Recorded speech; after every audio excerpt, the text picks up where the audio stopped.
ಎನ್ಡಿಎನವರಿಗೆ ಅಲ್ಪಸಂಖ್ಯಾತರ ಮೇಲೆ ಕೋಪ ಇದೆ. ಬಿಜೆಪಿ ಯಾವತ್ತೂ ಕೂಡ ಸಾಮಾಜಿಕ ನ್ಯಾಯದ ಪರ ಇಲ್ಲ ಅಂತ ಹೇಳಿ ಸಿಎಂ ಸಿದ್ದರಾಮಯ್ಯ ವಾಗ್ದಾಳಿ ನಡೆಸಿದ್ದಾರೆ.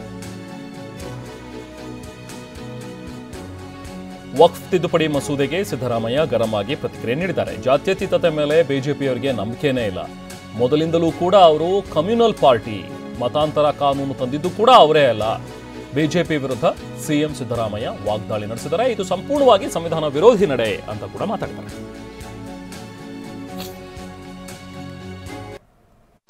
ಕೇಂದ್ರ ಸರ್ಕಾರ ವಕ್ಫ್ ಬೋರ್ಡ್ ಬಗ್ಗೆ ಬಿಲ್ಲು ವಕ್ಫ್ ಬೋರ್ಡ್ ಬಗ್ಗೆ ಬದಲಾವಣೆ ಮಾಡಲಿಕ್ಕೆ, ಅಮೆಂಡ್ಮೆಂಟ್ ಮಾಡಲಿಕ್ಕೆ ಇವತ್ತು ಪ್ರಯತ್ನ ಮಾಡ್ತಾ ಇದ್ದಾರೆ. ಬಿಜೆಪಿಯವರಿಗೆ, NDA ಅವರಿಗೆ ಅಲ್ಪಸಂಖ್ಯಾತರ ಮೇಲೆ ಕೋಪ ಇದೆ. ಯಾಕಂತಂದರೆ ಬಿಜೆಪಿಯವರು ಯಾವತ್ತೂ ಕೂಡ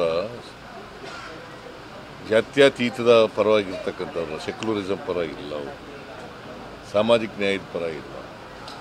ಮೊದಲಿಂದಲೂ ಕೂಡ ಅವರು ಬಿಜೆಪಿಯವರು they are known as communal party. So ಹಾಗಾಗಿ ಅವರು ಜಾತ್ಯತೀತ ತತ್ವದಲ್ಲಿ ನಂಬಿಕೆ ಇಲ್ಲದೆ ಇರತಕ್ಕಂಥ ಜನ. ಈಗ ಕನ್ವರ್ಷನ್ ಬಗ್ಗೆ ಕಾನೂನು ತಂದವರು ಯಾರು?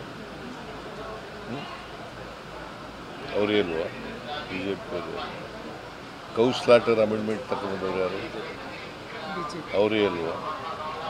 ಇದನ್ನು ಹಂಗೆ ಮಾಡಲಿಕ್ಕೆ ಪ್ರಯತ್ನ ಮಾಡ್ತಾ ಇದ್ದಾರೆ. ನಾವು ಸಂಪೂರ್ಣವಾಗಿ ಅದನ್ನು ವಿರೋಧ ಮಾಡ್ತೇವೆ. ಸಂವಿಧಾನ ನಂಬಿಕೆ ಇರ್ತಕ್ಕಂಥ ನಾವು, ಸಂವಿಧಾನದ ಪ್ರಕಾರ ಎಲ್ರಿಗೂ ಸಮಾನ ಅವಕಾಶಗಳಿದೆ. ಮತ್ತು ಅವರ ಪರ್ಸ್ನಲ್ ಬಗ್ಗೆ ಇಂಟರ್ಫಿಯರ್ ಆಗೋದಿದೆಯಲ್ಲ, it is anti constitution. So ನಾವು ಸಂಪೂರ್ಣ ಕಾಂಗ್ರೆಸ್ ಪಾರ್ಟಿ ಮತ್ತು ಇಂಡಿಯಾ ಪಾರ್ಟಿಗಳು ಅದಕ್ಕೆ ವಿರೋಧ.